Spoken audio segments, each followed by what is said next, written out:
India के संयोजक बनेंगे नीतीश। आरजेडी जदयू के बाद इस दल का भी समर्थन।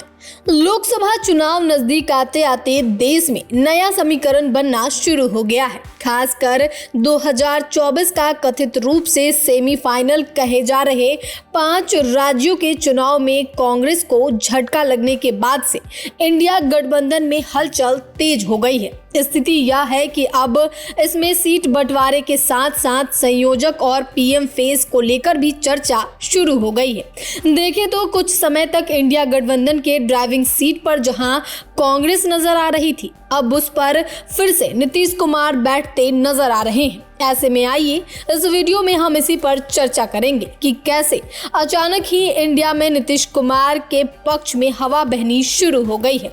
आपको बता दें कि 5 राज्यों के चुनाव परिणाम घोषित होते ही इंडिया में लोकसभा चुनाव की चर्चा तेज हो गई है। बड़ी बात यह है कि अब इस गठबंधन में फिर से विभिन्न दलों की तरफ से नीतीश कुमार को लेकर बयानबाजी की जा रही है। हालांकि जब से विपक्ष एकजुट हुआ तभी से नीतीश कुमार को संयोजक बनाने की चर्चा हो रही है, लेकिन 3 बैठकों के बाद भी इस पर कोई फैसला नहीं हो पाया। पर मध्य प्रदेश, राजस्थान और छत्तीसगढ़ में कांग्रेस की हार के बाद से बिहार के कई दलों के साथ साथ अन्य पार्टियों के तरफ से भी नीतीश कुमार को लेकर बड़ी मांग की जा रही है। गौरतलब है कि जदयू, राजद और बिहार कांग्रेस के विधायक यह मांग कर चुके हैं कि नीतीश कुमार विपक्ष को लीड करे।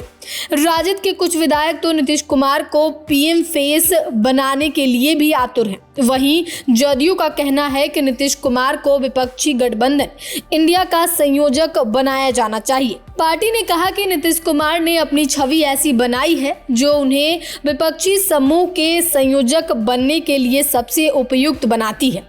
जदयू के तरफ से तो कई दिग्गज नेता भी नीतीश कुमार को सबसे मजबूत पीएम फेस बता चुके हैं।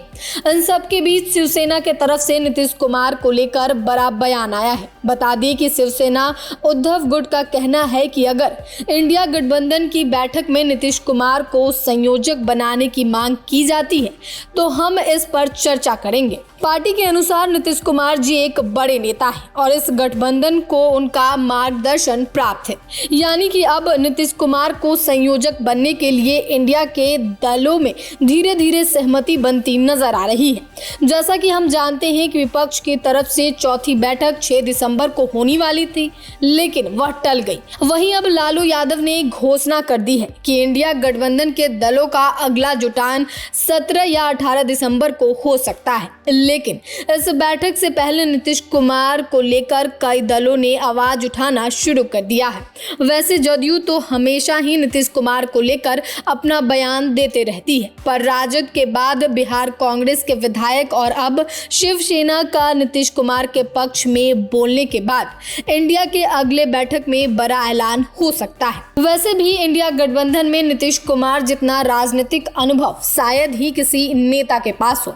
देखें तो वो पिछले 2 दशकों से जहां बिहार की सत्ता में है, वहीं उन्होंने केंद्रीय मंत्री के रूप में भी काम किया है। इसके साथ ही इन पर भ्रष्टाचार का आरोप भी नहीं है। यही वजह है कि ईडी और आईटी के तरफ से इन पर आज तक कोई रेड नहीं हुआ। इसके साथ ही अब तो इन्होंने राज्य में सफलतापूर्वक जातीय गणना कराकर और राज्य में आरक्षण बढ़ाकर अपनी राजनीतिक ताकत का बड़ा नमूना पेश किया है। इस तरह इंडिया गठबंधन में संयोजक की बात हो या फिर पीएम फेस की, नीतीश कुमार हर मामले में अन्य नेताओं से आगे दिख रहे हैं। अब देखना यह है कि नीतीश कुमार इंडिया गठबंधन का संयोजक बनते हैं या नहीं।